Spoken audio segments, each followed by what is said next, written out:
혹시 아침에 일어났는데 속이 더부룩하거나 밥만 먹으면 소화 안 되셨던 적 있으세요? 하루 종일 스트레스에 시달리다 보면 속 쓰림에 가스 차는 느낌까지. 이거 다 장 건강이 무너졌다는 경고일 수 있어요. 놀라지 마세요. 오늘 영상 하나만 제대로 보셔도 건강 수명 10년 늘릴 수 있는 습관 완전 정복하실 수 있습니다. 암 예방? 그건 덤이죠. 지금까지 여러분이 놓치고 있었던 장 건강의 진짜 비밀을 공개할 테니까 끝까지 집중해 주세요. 채널명 청춘다방입니다. 그리고 잠깐 지금 좋아요, 구독, 알림 설정 눌러두시면 오늘부터 여러분 장을 위한 첫 번째 좋은 습관이 됩니다. 요즘 건강검진 받으셨던 분들 수치 보고 깜짝 놀라셨죠? 한국인의 평균 수명은 83세인데 건강 수명은 고작 68세 남짓이에요. 나머지 15년은 약 먹고 병원 들락날락하며 지내는 경우가 많습니다. 생각해 보세요. 15년이라는 시간이에요. 여러분의 소중한 노년을 병상에서 보내고 싶으세요? 이게 단순히 운이나 유전자 문제일까요? 아니에요. 분명한 이유가 있어요. 바로 우리가 지금까지 간과해왔던 장 건강 때문입니다. 전문가들이 요즘 가장 강조하는 건강 원칙이 있어요. 바로 모든 병은 장에서 시작된다는 거예요. 이게 그냥 옛날 속담이 아니라 최신 과학으로 증명된 사실이에요. 실제로 위암, 대장암, 췌장암 같은 소화기 암이 30대, 40대에서도 급증 중이고요. 더 충격적인 건 우리나라 20대, 30대 젊은 층에서도 과민성 대장 증후군이 40% 넘게 나타나고 있다는 거예요. 이게 단순히 노화 때문이 아니라 우리가 놓치고 있는 몇 가지 원인 때문입니다. 바로 스트레스, 가공식품 과다, 움직이지 않는 생활, 이 세 가지 킬러가 우리 장을 서서히 망가뜨리고 있어요. 하지만 반대로 말하면 이 세 가지만 제대로 잡아도 장 건강은 물론 건강 수명, 암 예방까지 노릴 수 있다는 뜻이에요. 왜냐하면 장 건강이 무너지면 면역, 호르몬, 뇌 기능까지 줄줄이 무너지거든요. 반대로 장이 건강하면 전신이 건강해집니다. 장이라고 하면 보통 소화기관 정도로 생각하시죠? 근데 장은 그냥 음식 소화만 하는 데가 아니에요. 장은 우리 몸의 진짜 컨트롤 타워예요. 첫째, 장은 제2의 뇌입니다. 여러분, 이거 과학적 사실이에요. 장에는 신경세포가 무려 1000억 개나 있어요. 이게 얼마나 많은 건지 아세요? 척수에 있는 신경세포보다 더 많아요. 그래서 의학계에서는 장을 엔터릭 신경계, 즉 장 신경계라고 부르기도 해요. 더 놀라운 건 우리가 행복감을 느끼게 해주는 세로토닌의 90%가 장에서 만들어진다는 거예요. 도파민도 50% 정도가 장에서 생성되고요. 그래서 장이 건강하지 않으면 우울해지는 게 당연한 거예요. 2025년 최신 연구에 따르면 장이 불안정하면 불면증, 우울증, 공황장애, 심지어 치매까지 생길 수 있다고 나와 있어요. 여러분이 요즘 이유 없이 우울하거나 잠이 안 오신다면 뇌 문제가 아니라 장 문제일 수 있어요. 둘째, 장은 면역의 요새예요. 이것도 정말 중요한 사실인데요. 우리 몸 면역세포의 70%가 장 점막에 모여 있습니다. 장 점막의 표면적이 테니스 코트 한 면 정도 된다고 하거든요. 이 넓은 면적에서 끊임없이 외부 침입자들과 싸우고 있는 거예요. 2025년 네이처 리뷰 연구를 보면 장 속 미생물 중 좋은 균이 50% 이상 유지돼야 염증 억제와 암 예방이 가능하다고 나와 있어요. 반대로 나쁜 균이 많아지면 만성 염증 상태가 되고 이게 각종 질병의 원인이 됩니다. 특히 장수 연구에서 흥미로운 발견이 있었어요. 100세 이상 장수하는 사람들의 장내 미생물을 분석해봤더니 젊은 사람들보다 다양성이 더 풍부했다는 거예요. 아케르만시아나, 비피도박테리움 같은 유익한 균들이 훨씬 많았고요. 셋째, 장은 흡수 공장입니다. 이게 정말 중요한데 아무리 좋은 음식을 먹고 비싼 영양제를 챙겨도 장벽이 손상돼 있으면 흡수율이 30%도 안 돼요. 그냥 돈 버리는 거죠. 장벽이 손상되면 리키가트 증후군이라는 게 생겨요. 장벽에 구멍이 뚫려서 독소들이 혈관으로 새어나가는 거예요. 그러면 온몸에 염증이 생기고 알레르기, 자가면역 질환, 심지어 암까지 생길 수 있어요.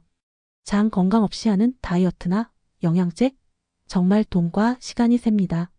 그런데 여기서 정말 무서운 게 스트레스예요. 여러분, 스트레스를 단순히 정신적인 문제로만 보시면 안 돼요. 스트레스는 물리적으로 우리 장을 파괴합니다. 스트레스를 받으면 활성산소가 폭증해요. 평소보다 몇 배, 몇십 배까지 늘어났거든요. 이 활성산소가 우리 세포를 공격해요. DNA까지 손상시키고 암세포 돌변도 촉진합니다. 그래서 스트레스를 만성질환의 어머니라고 부르는 거예요. 하루 6시간 이상 스마트폰, 컴퓨터 화면을 보는 현대인들. 여러분도 그렇죠? 이건 뇌가 계속 위기 모드에 있는 거예요.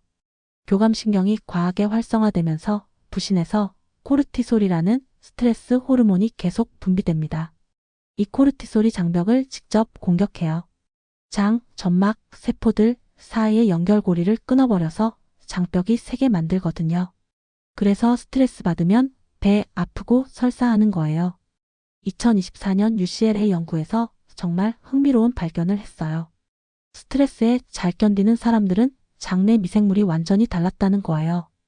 염증을 줄이고 장 벽을 튼튼하게 만드는 미생물이 훨씬 많았어요. 특히 락토바실러스나 비피토박테리움 같은 유익균들이 풍부했고요. 반대로 스트레스에 약한 사람들은 염증을 일으키는 박테로이데스나 프로테오박테리아 같은 균들이 많았어요. 이런 균들이 많아지면 장벽이 더 약해지고 스트레스에 더 취약해지는 악순환이 반복돼요. 활성산소가 일정 수준을 넘어가면 만성염증 모드에 돌입합니다. 위산이 과다 분비되면서 위염, 역류성 식도염이 생기고 심해지면 위암까지 발전해요. 췌장에도 무리가 가면서 췌장암 리스크까지 급증하거든요. 스트레스를 방치하면 술로 풀고 담배 피우고 폭식하고 이런 악습관들로 악순환만 반복됩니다. 정말로 스트레스를 그냥 두면 몸속에 활성산소 공장이 24시간 돌아가는 거예요. 자, 그럼 이제 실전으로 들어가 볼까요? 장 건강과 스트레스를 동시에 잡는 구체적인 방법들을 알려드릴게요. 이거 하나하나가 다 과학적 근거가 있는 방법들이에요. 첫 번째, 아침 기상 후 황금 루틴입니다. 물 500ml와 가벼운 스트레칭부터 시작하세요. 기상 후 정확히 10분 안에 미지근한 물 500ml를 마셔보세요. 이때 물 온도가 중요해요. 너무 차가우면 장이 놀라고 너무 뜨거우면 식도에 부담이 갔거든요. 체온과 비슷한 36도 정도가 최적이에요. 물을 마시면 장이 바로 반응합니다. 위 대장 반사라고 해서 위에 물이 들어가면 대장이 연동 운동을 시작해요. 이게 자연스러운 배변 활동으로 이어지면서 하루 종일 장이 활발하게 움직이게 돼요. 그 다음에 창문을 활짝 열고 5분간 심호흡을 하세요. 4초 들이마시고 4초 참고 4초에 걸쳐 내쉬는 4-4-4 호흡법을 추천해요. 이렇게 하면 부교감 신경이 활성화되면서 스트레스 호르몬인 코르티솔이 뚝 떨어집니다. 아침 햇살을 받으며 하는 가벼운 스트레칭도 중요해요. 목, 어깨, 허리를 부드럽게 풀어주면 하루 종일 긴장이 덜해져요. 특히 복부 마사지를 5분 정도 해주면 장 운동이 더욱 활발해집니다. 두 번째, 장이 좋아하는 3-2-1 식단 법칙입니다. 이거 꼭 기억하세요. 3은 통곡물이에요. 현미, 오트밀, 보리밥, 퀴노아, 렌틸콩. 이런 통곡물들은 식이섬유가 가득해요. 식이섬유가 장 속에 도달하면 유익균들의 먹이가 되면서 단쇄지방산을 만들어내거든요. 단쇄지방산이 뭔지 아세요? 부티레이트, 프로피오네이트, 아스테이트 같은 물질들인데 이게 정말 중요해요. 장벽을 튼튼하게 만들고 염증을 억제하고 심지어 암세포 증식까지 막아줘요.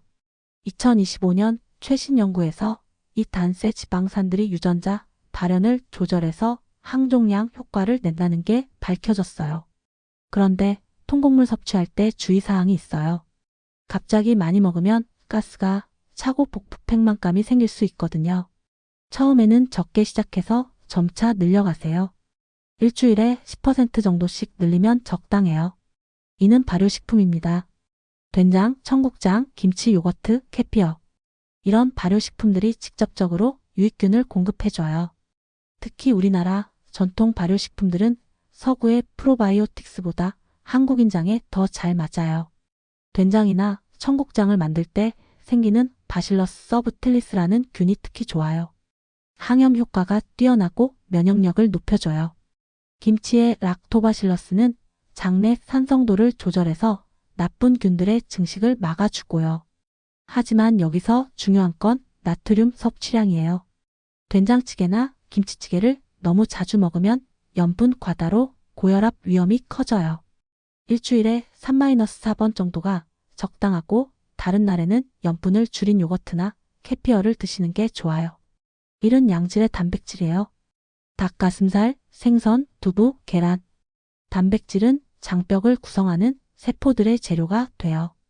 특히 글루타민이라는 아미노산이 장, 점막, 세포의 주요 에너지원이거든요. 단백질 섭취할 때는 조리법이 중요해요. 튀기거나 태우면 AG라는 독성물질이 생겨서 오히려 장에 해로워져요. 찜, 삶기, 구이 정도가 좋고 양념은 최대한 단순하게 하세요. 짠맛은 정말 줄여야 해요. 소금 과다 섭취는 장내 미생물 균형을 깨뜨려요. 특히 락토바실러스 같은 유익균들이 염분에 약하거든요. 하루 나트륨 섭취량을 2000mg 이하로 제한하는 게 좋아요. 세 번째, 하루 7000보 플러스 근력운동 15분입니다. 걷기가 장 건강에 왜 좋은지 아세요? 걸을 때 복부 근육들이 자연스럽게 수축과 이완을 반복하면서 장을 마사지해 주거든요. 이게 장 연동 운동을 촉진해요. 특히 식후 30분 뒤에 하는 산책이 효과적이에요. 혈당 조절도 되고 소화도 잘 되거든요. 하지만 식사 직후는 피하세요. 소화에 방해가 될 수 있어요. 7000보가 부담스러우시면 처음에는 3000보부터 시작하세요. 일주일마다 500보씩 늘려가면 한 달 안에 7000보 달성할 수 있어요. 중요한 건 꾸준함이에요. 근력 운동은 복부 근육을 중심으로 하세요. 장을 받쳐주는 코어 근육들이 약해지면 내장하수가 생길 수 있거든요. 스쿼트, 플랭크, 런지, 데드버그 같은 운동들이 좋아요. 플랭크 할 때는 처음에 30초부터 시작해서 점차 늘려가세요. 무리하면 허리에 부담이 가요. 정확한 자세가 더 중요해요. 등과 다리가 일직선이 되도록 유지하면서 복부에 힘을 주세요. 데드버그는 누워서 하는 운동인데 복부 깊숙한 근육들을 강화해줘요. 반대편 팔다리를 천천히 뻗었다가 돌아오는 동작을 15회씩 3세트 하시면 돼요. 네 번째, 뇌와 장을 동시에 힐링하는 취미 활동입니다.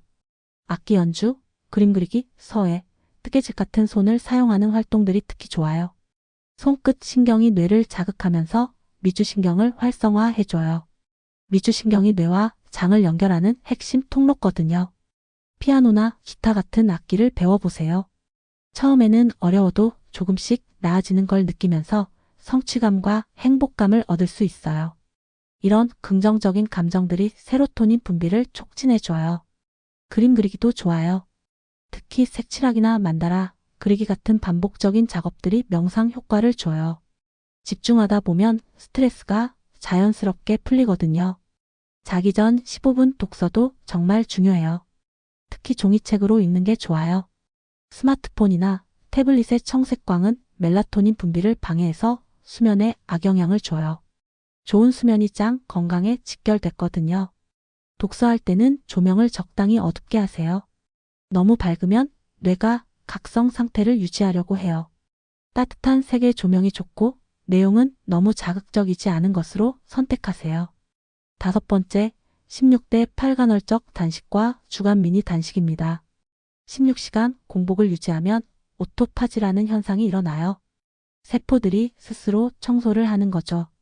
손상된 세포 소기관들을 분해하고 재활용하면서 세포가 젊어져요. 이게 장 세포에도 적용돼서 장벽이 회복되고 강화됩니다. 처음에는 12시간부터 시작해서 점차 늘려가세요. 저녁 8시에 마지막 식사를 하면 다음날 오전 10시까지 금식하는 거예요. 물은 충분히 드셔도 돼요. 금요일 저녁부터 토요일 아침까지 24시간 물 단식도 추천해요. 이때는 정말 물만 드세요. 차나 커피도 피하는 게 좋아요. 카페인이 스트레스 호르몬을 자극할 수 있거든요. 24시간 단식 동안에는 키톤 대사로 전환돼요.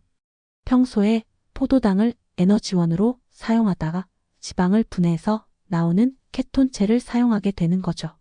이 과정에서 염증이 줄어들고 장 회복 모드에 진입해요. 단식할 때 주의사항이 있어요. 당뇨병이나 저혈당이 있으시면 의사와 상담하세요. 임신부나 성장기 청소년들은 피하는 게 좋고요. 단식 후 첫 식사는 가볍게 시작하세요. 갑자기 많이 먹으면 위에 부담이 가요. 장 건강은 식단, 운동, 마음 챙김. 이 세 박자가 완벽하게 맞아야 완성됩니다. 그런데 여기서 정말 중요한 게 하나 더 있어요. 바로 암 예방이에요. 2025년 최신 연구들을 보면 장내 미생물 불균형이 전체 암의 약 20%와 연관돼 있다고 나와 있어요. 특히 대장암, 위암, 췌장암 같은 소화기 암은 더욱 밀접한 관련이 있고 심지어 유방암이나 폐암까지도 장 건강과 연결돼 있다는 연구 결과들이 계속 나오고 있어요. 어떻게 장 건강이 암 예방과 관련이 있을까요? 핵심은 단쇄 지방산이에요. 장내 미생물이 섬유질을 분해할 때 만들어지는 부티레이트나 프로피오네이트 같은 단쇄 지방산이 놀라운 역할을 해요. 이 물질들이 유전자, 발현을 조절해서 암세포의 증식을 막고 심지어 이미 생긴 암세포를 자살시키기도 해요. 또한 단쇄 지방산들은 면역 T세포를 활성화해서 암세포를 찾아서 공격하도록 도와줘요. 특히 조절 T세포라는 면역세포들이 과도한 염증을 억제하면서도 암세포는 효과적으로 제거하도록 균형을 맞춰줘요. 그래서 통곡물, 채소, 과일, 콩류, 견과류 같은 섬유질 풍부한 음식을 꾸준히 드시는 게 중요한 거예요. 하루에 최소 25g, 이상적으로는 35g 이상의 식이섬유를 섭취하시면 좋아요. 브로콜리, 양배추, 케일 같은 십자화과 채소들은 특히 항암 효과가 뛰어나요. 설포라판이라는 성분이 들어있는데 이게 암세포의 DNA 복구 능력을 방해해서 암세포를 자멸시켜요. 블루베리, 라즈베리 같은 베리류에는 안토시아닌이 풍부해요. 이 성분이 활성산소를 제거하고 DNA 손상을 막아줘요. 특히 대장암 예방 효과가 뛰어나다고 알려져 있어요. 견과류 중에서는 호두가 특히 좋아요. 오메가3 지방산이 풍부해서 염증을 억제하고 알파 리놀렌산이 유익균의 증식을 도와줘요. 하지만 암 예방을 위해서는 무엇을 먹지 말아야 할지도 중요해요. 가공육, 즉 햄, 소시지, 베이컨 같은 식품들은 WHO에서 1급 발암물질로 분류했어요. 이런 식품들에 들어있는 질산염이나 아질산염이 장 속에서 니트로사민이라는 발암물질로 변하거든요. 붉은 고기도 주 3회 이하로 제한하는 게 좋아요. 특히 고온에서 구우면 PAH나 HCl 같은 발암물질이 생성돼요. 굽기보다는 찜이나 삶기 조리법을 추천해요. 설탕이나 정제 탄수화물도 줄여야 해요. 혈당이 급격히 올라가면 인슐린 분비가 증가하는데 이게 암세포의 성장을 촉진할 수 있거든요. 또한 설탕은 나쁜 균들의 먹이가 되어서 장내 균형을 깨뜨려요. 술도 가능하면 끊으세요. 알코올이 간에서 분해될 때 아세트알데하이드라는 독성 물질이 생기는데 이게 DNA를 손상시켜서 암 위험을 높여요. 정리해보면 스트레스를 줄이면 활성산소가 줄어들고 암 예방 효과가 올라갑니다. 장 건강 필수 3요소는 통곡물, 발효식품, 양질의 단백질, 그리고 충분한 수분이에요. 운동 최소치는 하루 7,000보와 근력운동 15분. 일주일에 한 번 미니 단식으로 장을 리셋하고 염증을 감소시켜서 건강 수명을 연장하세요. 뇌와 장 연결 관리법으로는 악기 연주, 그림, 그리기, 독서, 대화를 통해 뇌와 장을 함께 행복 모드로 만들어주는 거예요. 암 예방을 위해서는 섬유질 풍부한 음식을 늘리고 가공식품과 설탕, 술은 줄이세요. 건강 수명은 장에서, 장 건강은 습관에서 시작됩니다. 오늘 영상 정말 도움이 되셨나요? 여러분의 장 건강, 스트레스 관리, 그리고 건강 수명 늘리는데 조금이라도 도움이 되셨다면 좋아요 버튼 꾹 눌러주시고 구독과 알림 설정도 부탁드릴게요. 그리고 댓글로 여러분만의 스트레스 해소법이나 장을 지켜주는 나만의 식단, 건강 습관들 공유해주세요. 정말 궁금해요. 여러분의 소중한 경험들을 다른 구독자분들과 나누시면 우리 모두가 함께 배우고 성장할 수 있을 것 같아요. 건강한 장, 행복한 인생. 우리가 함께 만들어가요. 다음 영상에서 더 유익한 건강 정보로 찾아뵐게요. 여러분의 건강한 하루를 응원합니다.